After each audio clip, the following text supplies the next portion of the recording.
Bismillahirrahmanirrahim. Assalamualaikum warahmatullahi wabarakatuh. Innal hamdalillah nahmaduhu wa nasta'inuhu wa nastaghfiruh wa nastahdi wa natubu ilayhi wa na'udzu billahi min shururi anfusina wa min sayyiati a'malina. من يهده الله فلا مضل له ومن يضلل فلا هادي له أشهد أن لا إله إلا الله وحده لا شريك له وأشهد أن محمدا عبده ورسوله اللهم صل على محمد وعلى آل محمد كما صليت على إبراهيم وعلى آل إبراهيم اللهم بارك على محمد وعلى آل محمد كما باركت على إبراهيم وعلى آل إبراهيم إنك حميد مجيد. إخواني في الدين, jemaah Masjid Al-Ihsan yang saya muliakan karena Allah Azza wa Jalla, puji dan syukur kita panjatkan kepada Allah Azza wa Jalla. Sungguh besar nikmatnya, karunia serta rahmatnya yang senantiasa menyertai kita semuanya, sehingga dengan nikmat itu kita bisa memilih jalan yang mana yang harus kita tempuh, yang mana yang harus kita tinggalkan.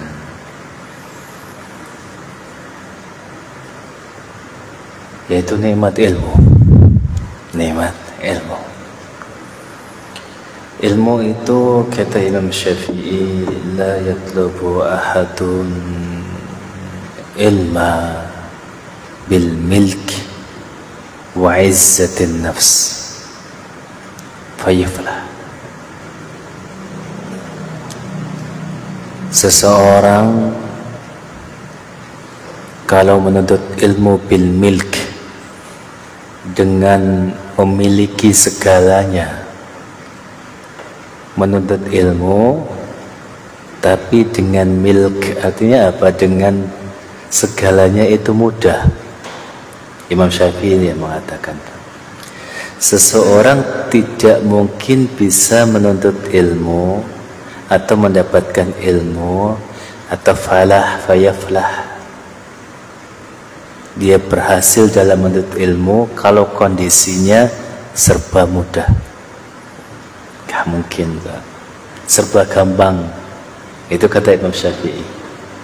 Wa izzatin nafs, dan juga dengan kepongahan, kecongkaan, merasa dirinya izzah, aziz, mulia.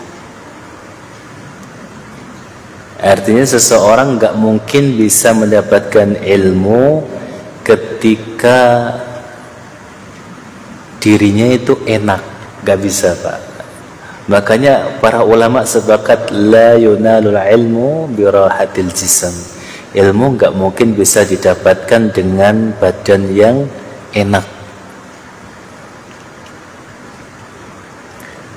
Makanya kebanyakan pesantren yang justru sengsara itu banyak yang jadi orangnya itu. Kalau pesantren yang malah semuanya ada itu kadang-kadang ya malah kayak cuma pindah tidur gitu, Pak. Tapi kalau pesantren yang dia merasakan bagaimana susahnya hidup, sehingga pelariannya kemana? Ke belajar. Pelariannya kemana? Ke belajar. Untuk melupakan bagaimana kesengsaraan hidupnya di pesantren, kemana? Belajar. Jadi la yunalul ilmu birahatil jism. Ilmu tidak akan didapatkan dengan badan yang enak, itu enggak. butuh menghafal, butuh murojaah, butuh talaki, butuh semuanya. Menyempatkan waktu, bisa mengatur antara mencuci baju dengan masak, dengan itu di pesantren luar biasa. Makanya kan kita itu jarang orang yang jadi menuntut ilmu di keadaan seperti kita ini. Kalau dibedakan dibuat perbandingan ya, kita sama-sama menuntut ilmu 10 tahun. Antara 10 tahun di pesantren dengan 10 tahun di masjid ini, dengan kita pulang ke rumah setiap hari, dengan segalanya ada, hasilnya akan beda, Pak. Akan beda. Itu kalau sama-sama bersungguh-sungguh loh. Tapi kalau yang di sini bersungguh-sungguh, di pesantren nggak sungguh-sungguh, ya sama aja gitu. Dapatan yang di sini. Tapi kalau sama-sama sungguh-sungguh, dengan keadaan yang serba kurang, dengan keadaan yang serba ada, itu akan susah mengungguli, Pak.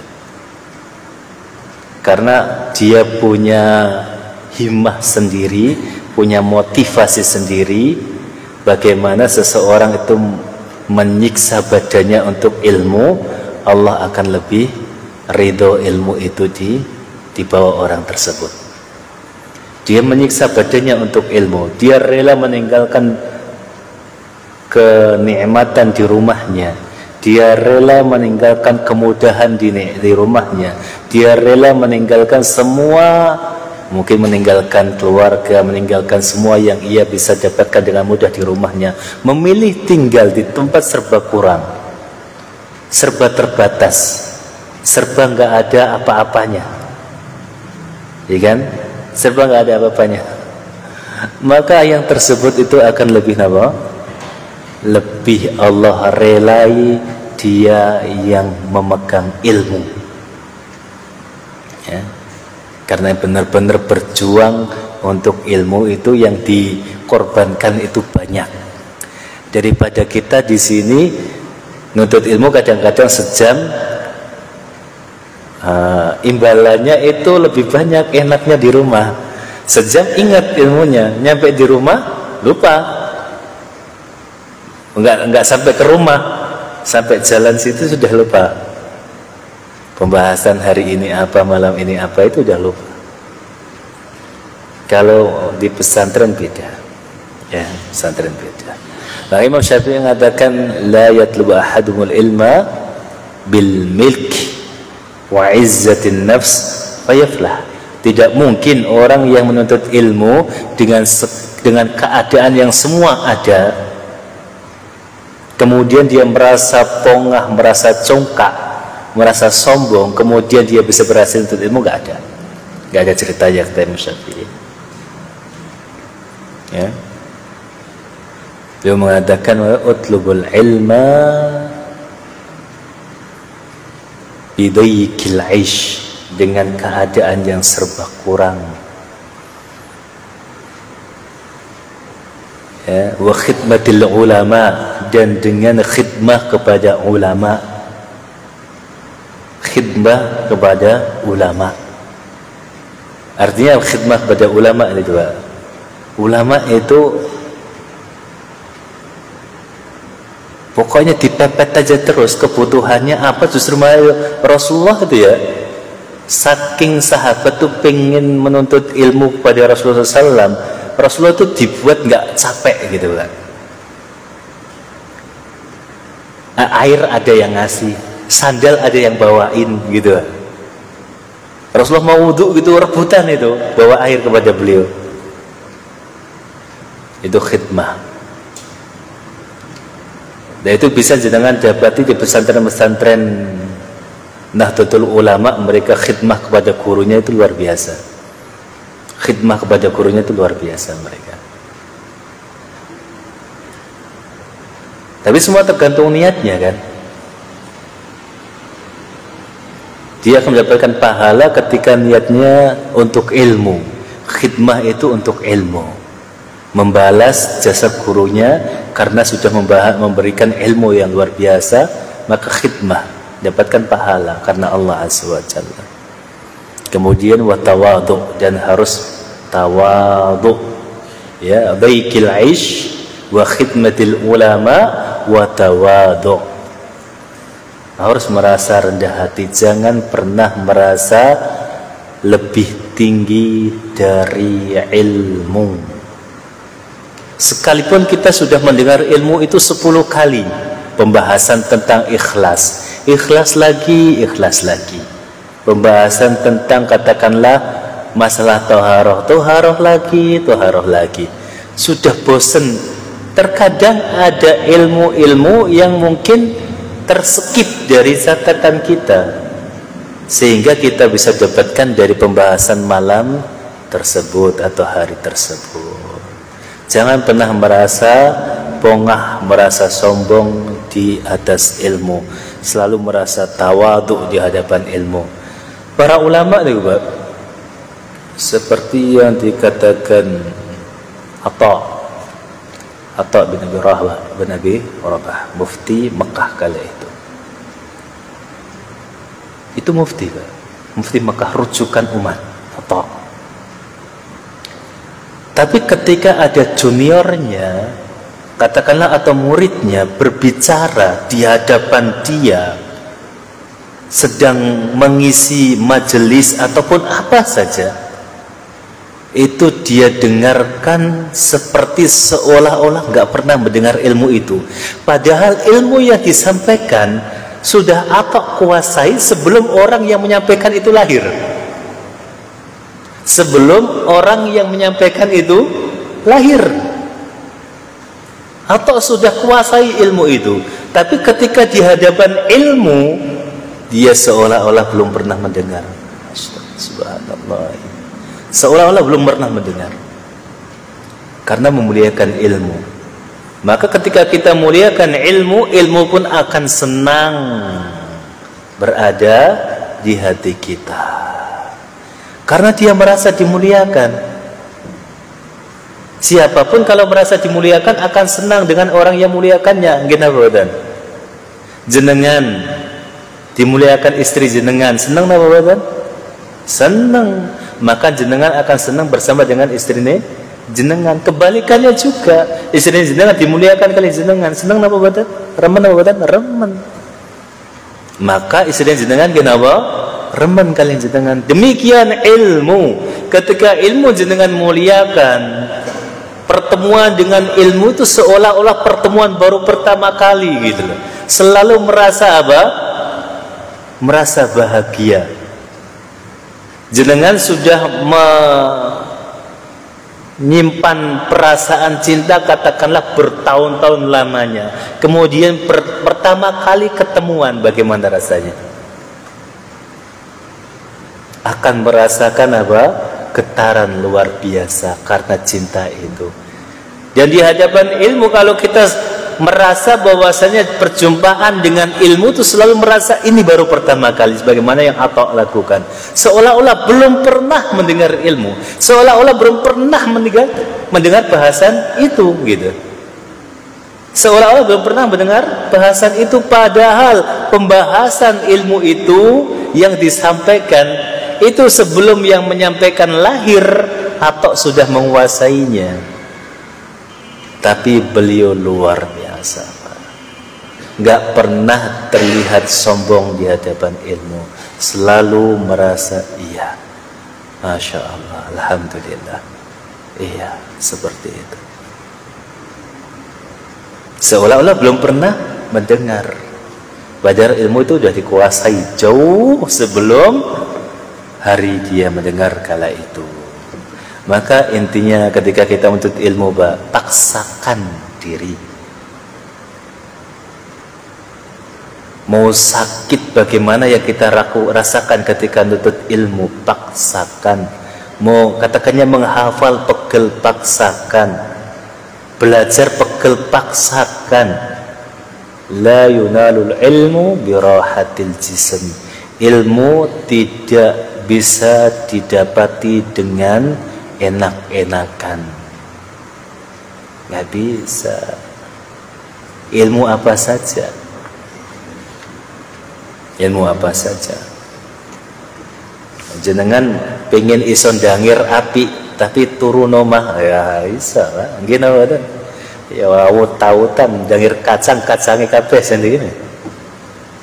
Jenengan ente matun sing iku ra iso gak sinau. Roh napa diitek-itek mana sokete. Nemplek mana nang isor. Semua butuh ilmu dan gak ada ilmu yang kita bisa dapatkan hanya dengan leha-leha. Ya untungnya ilmu agama itu jenengan bisa pelajari dengan tiduran. Ini ilmu dunia belum tentu, gitu kan? Jenengan ngelas terus mau pelajari sambil tiduran gitu. Ya, gak ngerasa. Tangklet bapak isi ngelas. Gak ngerasa Pak. Ya. Jadi untungnya ilmu agama itu jenengan bisa pelajari dengan apa? Dengan waktu yang longgar, yang lainnya enggak. Monggo Pak diwaos langsungipun. Babaru nggih. Sing nggih, monggo. Yang Abu Hurairah sampun. Tapi hadisnya dhaif sih nggih. Yang terakhir. Yang terakhir jenengan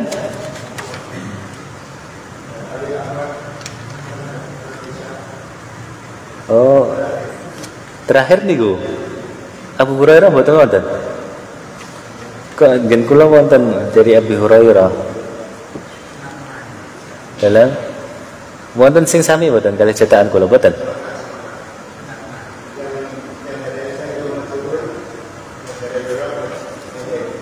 Oh kebalik.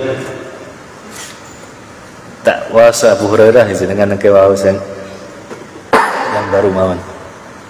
Bismillah. Hadisnya niki nggih dhaif karena fihi rawin majhul.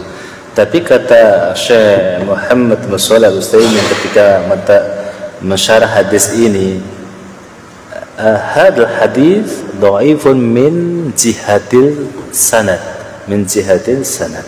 walakin sahihun min jihatil makna.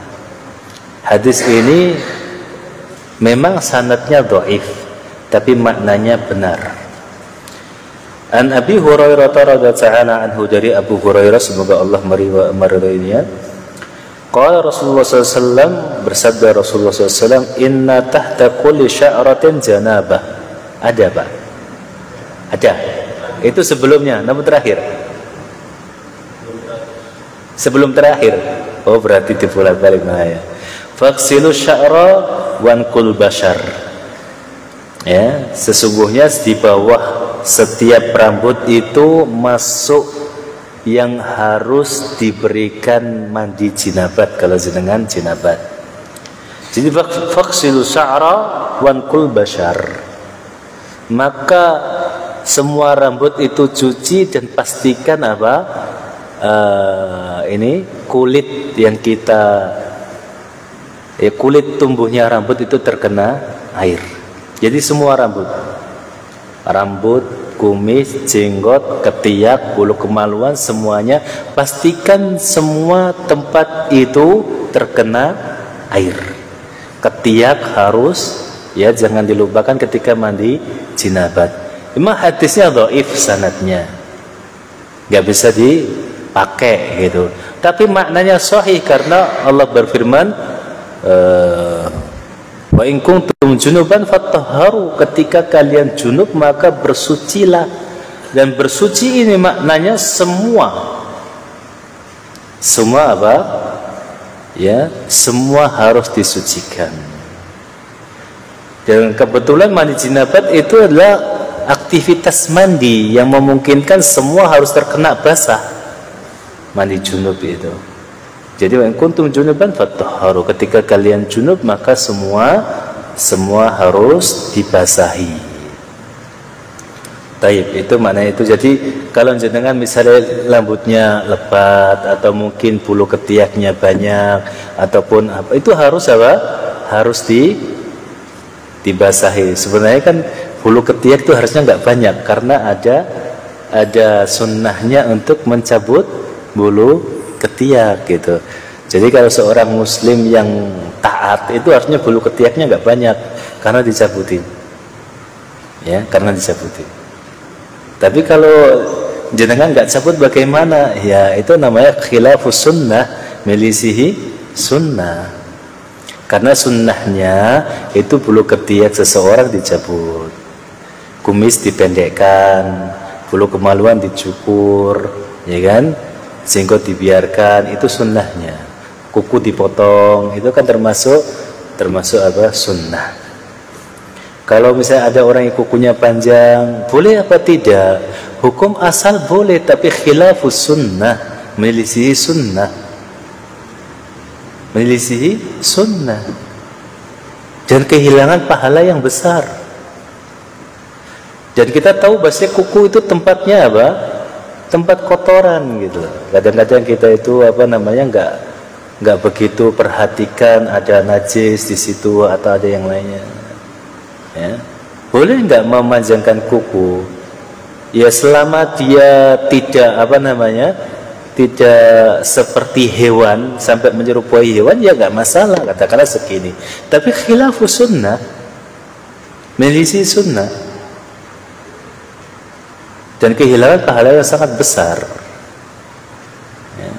Kehilangan pahala yang sangat besar. Karena hukumnya apa? Hukumnya juga apa? Nggak wajib gitu. Jenengan misalnya memotong kuku itu nggak wajib, hanya sunnah. Seperti jenengan memendekkan kumis juga nggak wajib, hanya sunnah. Kalau jenengan mau panjangkan sampai menyambung dengan ini nggak masalah ya. Ya, hanya sunnah. Tapi tetap khilafus sunnah itu bukan perbuatan yang bagus, tapi menyelisihi cara Nabi kita SAW itu bukan perbuatan yang mulia. Karena Nabi kita yang mulia SAW adalah sebaik-baik qudwah, sebaik-baik uswah hasanah. Monggo Pak Tiwaos.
Jazakumullahu khairan, barakallahu fikum. Kita masuk bab baru, bab tayammumi, bab tayammum. Allah Azza wa Jalla berfirman, wa in kuntum marada aw ala safarin aw jaa ahadun minkum min al-ghaid aw lamastumun nisa falam tajidu ma'an fatayammamu sa'idan tayyiba. Tentang tayamum. Tayamum itu kalau bahasa kerennya kita itu kan diskonan, Pak ya. Iya, diskonan. Tapi dalam Islam itu luar biasa. Islam itu luar biasa. Bahkan sesuatu yang harusnya menurut kita itu bukan kesempurnaan, tapi dibahas dengan detail dan pahalanya juga besar. Bahkan pahalanya sama gitu. Karena tayamum itu kan ada ketika hal yang tadinya prioritas itu enggak ada. Walam tajidu ma'an, ketika kalian tidak mendapati air. Tidak mendapati air, atau air hanya cukup untuk minum. Ada air, tapi cukup untuk minum saja. Ya, ada air tapi airnya cukup minum saja. Atau ketika airnya jauh, ada air tapi tempatnya jauh dan menempuh perjalanan yang sangat jauh. Atau ada air tapi jalan menuju ke sana bahaya, harus melewati musuh atau melewati binatang buas. Jadi nggak ada air, tapi ada momen-momen yang dibolehkan tayamum meskipun ada air. Ada air, tapi hanya cukup untuk minum. Kalau dipakai wudhu, maka air ini habis. Anak istri dan diri sendiri nggak bisa minum, maka tayamum saja. Ada air, tapi letaknya jauh. Kalau harus ke sana, waktu sholat habis gitu. Atau ada air dekat ini, tapi di kawasan musuh atau di kawasan binatang buas. Kalau harus wudhu ke sana, nyawa taruhannya. Maka ini jenengan boleh untuk tayamum. Tayamum untuk apa saja? Wa in kuntum marada aw ala safarin aw jaa ahadum minkum minal ghaid aw lamastumun nisa. Ketika jenengan sedang sakit, ya, sakit nggak boleh megang air. Itu tambahan dari tadi, yang ada air tapi jauh, yang nggak ada air, atau ada air cukup untuk minum saja, atau ada air tapi letaknya di daerah musuh atau daerah binatang buas, atau membahayakan lah gitu. Ada air tapi letaknya di atas jurang, harus menempuh perjalanan yang sulit, maka tayamum lebih utama. Atau jenengan sedang sakit, sama dokter nggak boleh memegang air. Jangan kena air pak, nanti jenengan tambah parah gitu. Jangan maksain wudhu. Au ala safarin, ketika jenengan safar tapi nggak yaitu tadi safar tapi airnya cuma cukup buat minum, atau airnya jauh, perjalanannya menghabiskan 1 kali waktu sholat jaraknya gitu, jauh gitu, maka tayamum. Au jaa ahadum minkum minal ghaid, atau setelah jenengan buang hajat dan nggak ada air, atau letaknya jauh gitu. Aula mastumun nisa, atau ketika jenengan selesai. Nah ini lamastumun nisa ini yang jadi perdebatan di antara para ulama, karena kata al-lams di situ maknanya menurut mereka beda-beda. Ada yang lamas itu hanya menyentuh, ada lamas di situ maknanya adalah kinayatul jima, kinayah dari sebuah hubungan badan suami istri. Maka yang memaknai lamas itu hanya sekedar menyentuh, maka mereka berpendapat menyentuh lawan jenis membatalkan wudu. Jangan kira mereka nggak pakai dalil, hanya pemahaman istidlalnya yang mungkin berbeda. Lames itu dikatakan menyentuh, maka menyentuh lawan jenis dikatakan batal. Aula mastumun nisa falam tajidu ma'an, kemudian kalian tidak mendapati air, fatayammamu sa'idan thayyiban, maka tayamumlah dengan debu yang thayyiban, bukan asal debu, tapi cari debu yang bagus, bukan asal tempat debu, tapi cari debu yang apa? Yang bagus di tempat-tempat yang mungkin jauh dari kotoran, dari najis. Rasulullah SAW bersabda dari hadis Jabir, "U'titu khamsan lam yu'tahunna ahadun qabli." Beliau sallallahu alaihi wasallam bersabda, aku diberikan 5 keutamaan yang tidak diberikan kepada nabi-nabi sebelumku.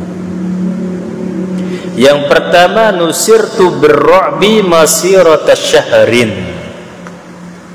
Aku diberikan keutamaan, keistimewaan, musuh-musuhku itu sudah takut, sudah gemetar, sudah merasakan goncangan yang hebat. Padahal jarak perjalanan antara aku dengan mereka itu sebulan perjalanan kaki. Seperti di Syam, jangan bisa melihat bagaimana tentara Romawi itu ketakutan dengan pasukan kaum muslimin. Padahal untuk ke Syam itu menempuh jalan itu 1 bulan, Pak. Ke Irak itu dari Madinah, kalau dulu jalan kaki itu sebulan gitu.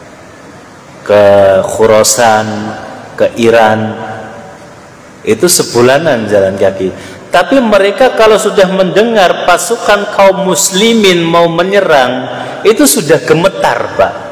Semua panglima dipanggil, semua elemen kekuatan disiagakan. Dan ini senjata ampuh dari Nabi kita yang mulia SAW, mukjizat yang luar biasa, keutamaan yang luar biasa. Karena kita tahu sendiri, seseorang yang mempersiapkan keadaan dengan gemetar, dengan ketakutan, dengan keguncangan yang hebat, maka persiapannya nggak akan sempurna, Pak. Nggak akan sempurna. Pasti akan ada celah. Dan ini senjata yang ampuh. Maka Allah dengan mudahnya memberikan kemenangan kepada kaum muslimin. Karena mereka ketika bersiap-siap, karena dihinggapi rasa khawatir, rasa ketakutan, rasa keguncangan, ini kaum muslimin mau menyerang, ini kaum muslim mau. Akhirnya apa? Dengan taktik yang asal-asalan, dengan taktik yang tidak begitu sempurna, maka mudah bagi kaum muslimin dengan pertolongan Allah Azza wa Jalla menang di berbagai macam peperangan yang ada, sehingga kaum muslim bisa menyebar, menguasai Persia, menguasai daerah kekuasaan Romawi seperti di Irak, seperti di Syam, kemudian sampai ke Mesir, nyebrang pulau, nyebrang apa? Nyebrang sungai, sehingga menyebar kekuasaan kaum muslimin. Dan ini mukjizat luar biasa. Dan ini tidak dimiliki oleh nabi-nabi sebelum Nabi Muhammad SAW. Enggak. Kebanyakan nabi-nabi terdahulu justru malah dikejar, dibunuh. Nabi Bani Israel itu banyak yang dibunuh. Bahkan Nabi Zakaria sendiri,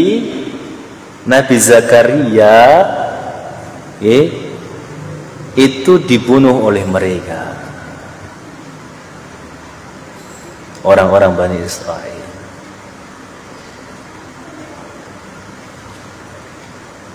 Sementara Nabi kita yang mulia SAW memiliki keistimewaan yang luar biasa, bisa menghadirkan ketakutan, kekalutan pada hati kaum kufar, padahal masih jauh, masih 1 bulan perjalanan jaraknya.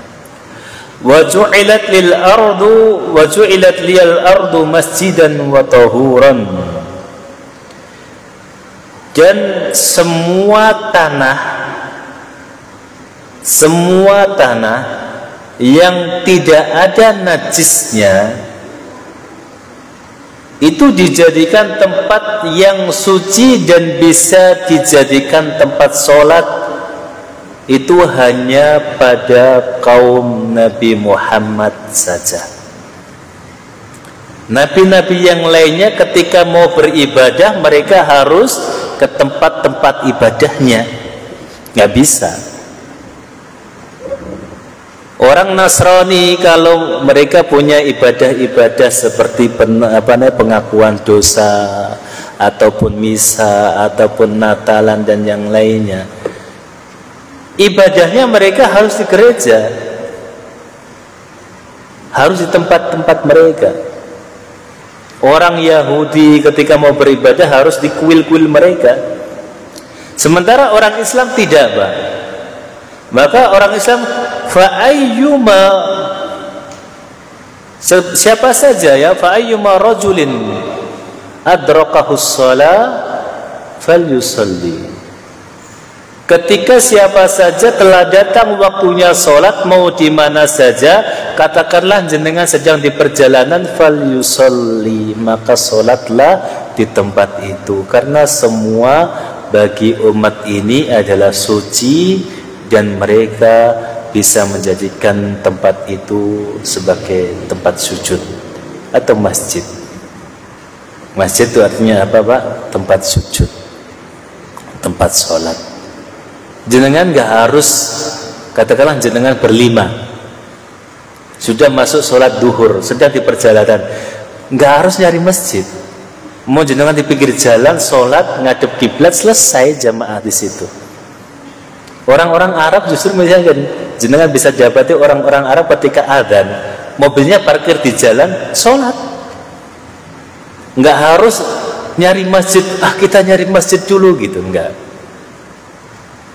Mereka bisa sholat di mana saja karena seluruh tanah ju'ilat liyal ardu tahuran wa masjidan.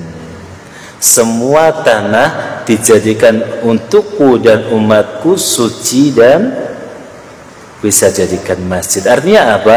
Ini adalah pembahasan tayamum. Maka tanah secara hukum asal tanah itu suci. Hukum asal tanah itu suci, Pak. Maka ketika jenengan nggak melihat tanda-tanda najis di situ, nggak ada baunya, nggak ada wujud kotorannya, kemudian warna-warnanya masih warna tanah, tidak tercampur warna kotoran dan lain sebagainya, maka semua suci. Dan ketika jenengan nggak tahu apakah ini suci apa tidak, balikan ke hukum asal. Sudahlah, anggap ini suci, nggak usah dicari-cari, nggak usah sampai takok-takok. Misalnya suara jenengan wadah takok, Pak, iki lemai mari dipipisi toh gak? Nggak usah, nggak usah. Jadi apa? Hukumi sebagaimana hukum asal, zu'ilat liyal ardu tahuran wa masjidan.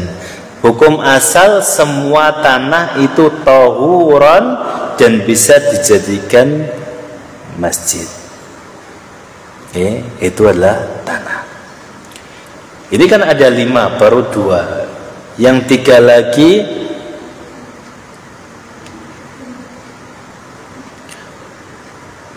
wa uhillat liyal ghanaim atau ghanimah wala yahillu li nabiyyin ba'di atau qabli. Dan aku dihalalkan memakan ghanimah. Rasulullah boleh mendapatkan ghanimah, harta rampasan perang, yang tidak dihalalkan untuk nabi-nabi sebelumku. Jadi ketika jenengan perang, ghanimah itu semua harta yang didapatkan dari kemenangan peperangan, Pak. Mau rumah, mau pedang, mau emas, mau uang, yang orang-orangnya jadi tawanan, hartanya jadi ghanimah. Itu kalau perang syar'i.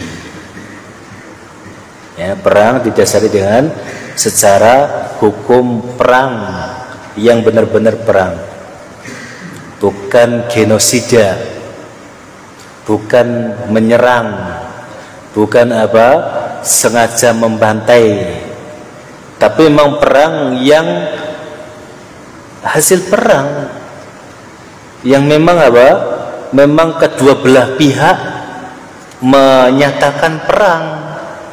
Tapi kalau yang satunya hanya sengaja dihabisi, bukan perang, Bang. Karena perang itu harus dikobarkan dua belah pihak yang maju, sekalipun posisi yang satunya lemah. Sekalipun posisi yang satunya lemah, tapi dia berani, kita mengaminkan tantangan itu, maka itu perang. Maka hasil perang itu, baik itu harta benda, rumahnya, perhiasan, semua jadi harta rampasan perang. Dan manusianya jadi tawanan. Ya, jadi tawanan. Terlarang bagi kaum muslimin ketika berperang menyakiti wanita dan membunuh anak kecil, kecuali memang wanitanya itu ikut berperang atau anaknya itu memang ikut berperang.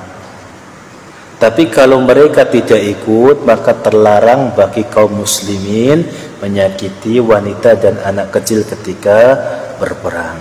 Kemudian yang selanjutnya, wa'utitus syafa'ah, dan aku diberikan syafaat. Kita tahu bersama bahwasanya Nabi pemilik syafa'atul udma, syafaah yang besar, yang agung, yang satu-satunya Nabi yang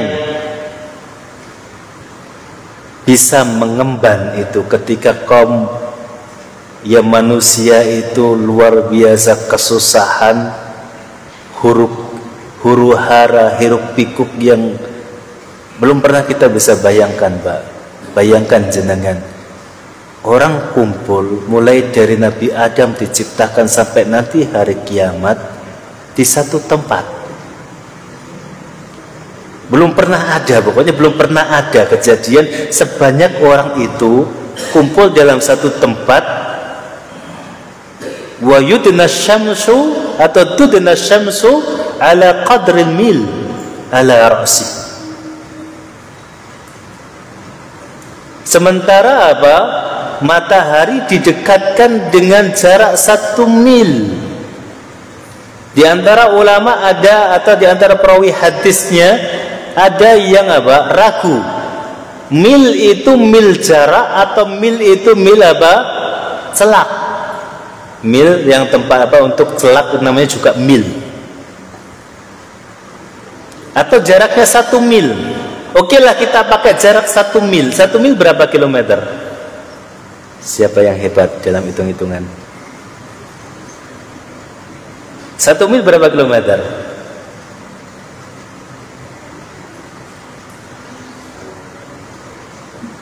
Berapa? 1 mil itu katakanlah 2 kilo lah, itu kalau kita bulatkan 2 kilo, Pak.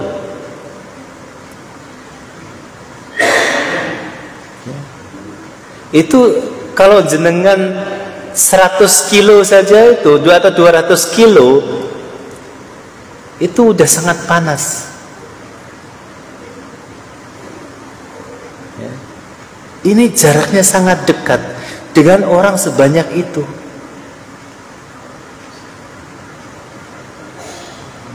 Orang sebanyak itu gitu.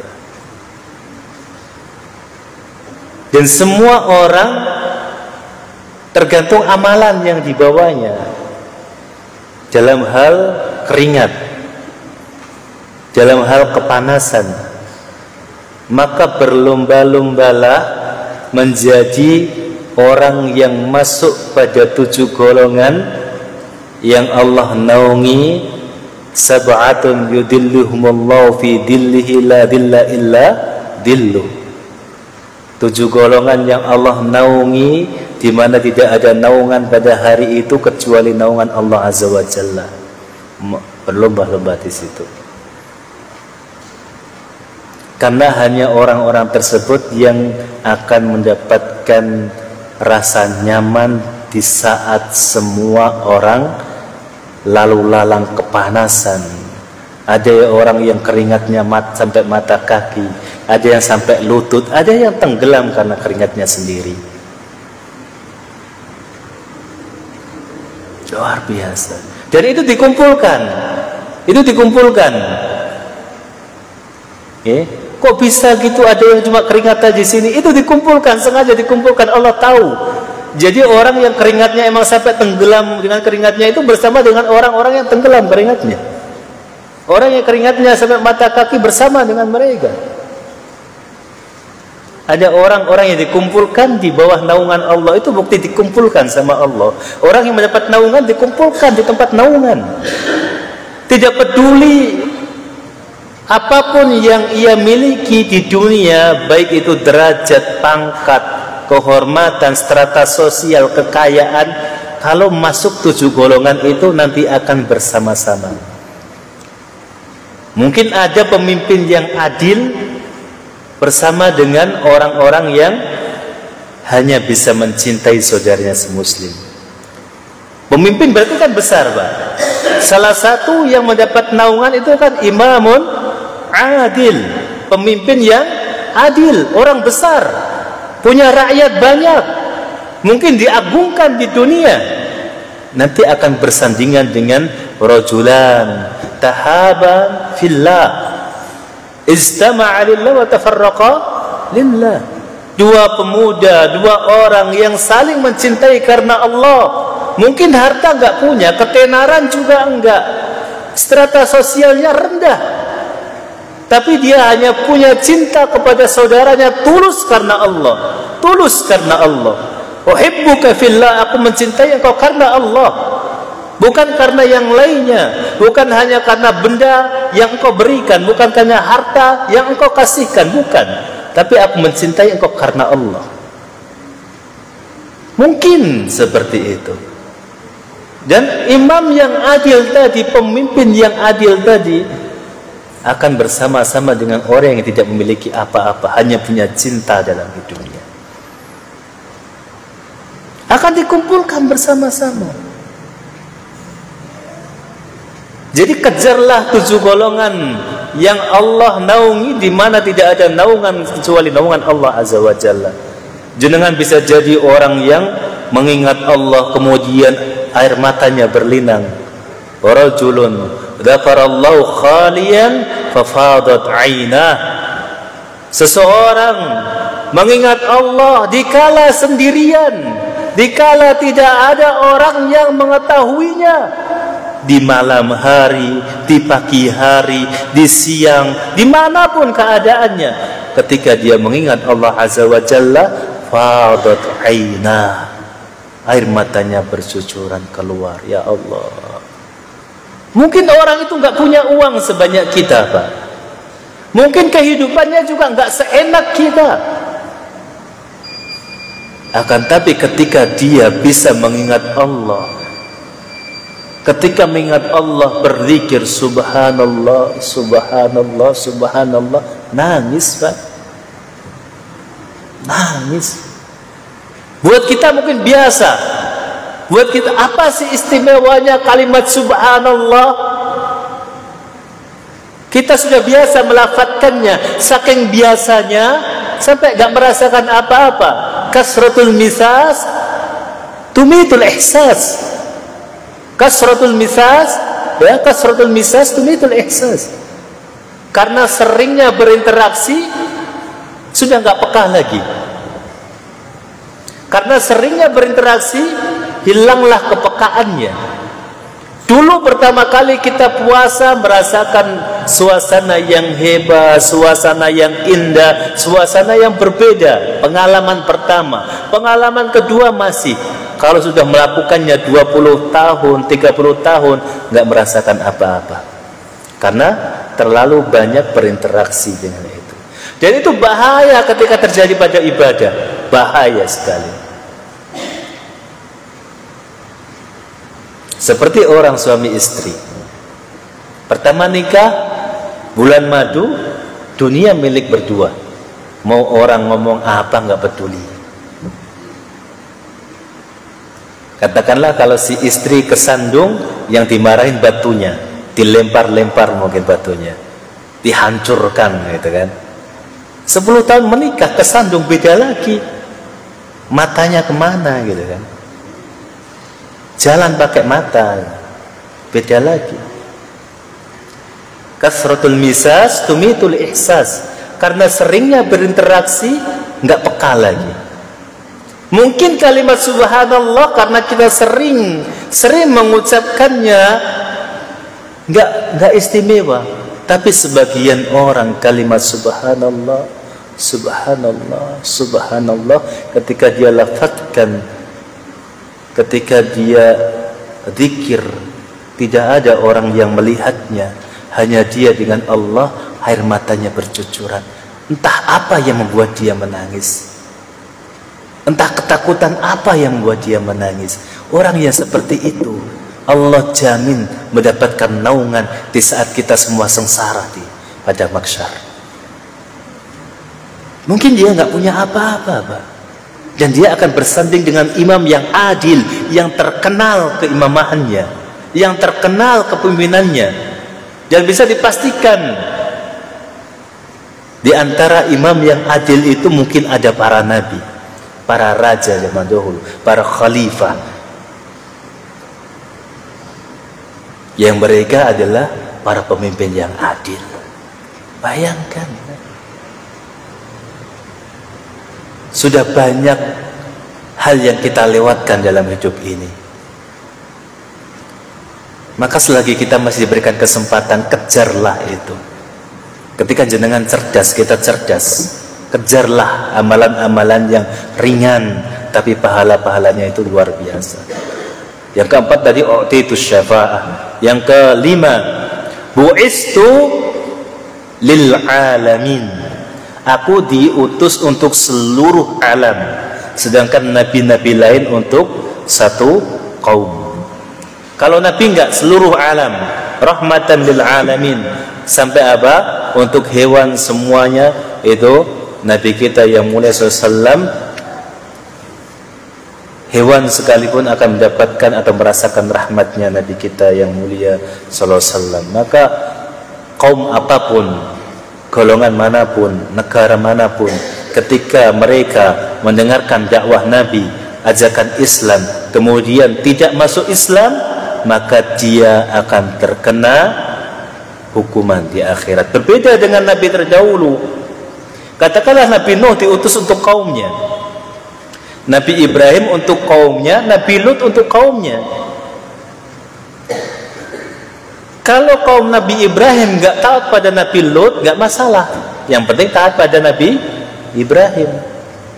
Seperti Nabi Musa atau Nabi Harun. Katakanlah kalau mereka punya kaum berbeda, kaumnya Nabi Harun nggak patuh dengan Nabi Musa, nggak masalah, asal patuh pada Nabi Harun. Karena mereka diutus hanya untuk satu kaum. Kalau Nabi kita yang mulia SAW enggak, karena beliau yang akhir, maka seluruh alam wajib beriman kepada Nabi kita yang mulia SAW. 5 hal, u'titu khamsan, ya, la yu'tihunna nabiyyun qabli, la yu'tahunna nabiyyun min qabli. Aku diberikan 5 perkara yang tidak diberikan kepada nabi sebelumku.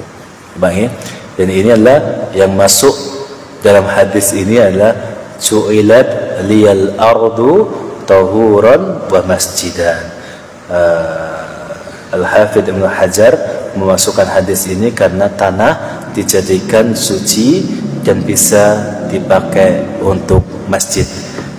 Masuk pada bab tayamum. Kita lanjutkan pada pertemuan yang akan datang.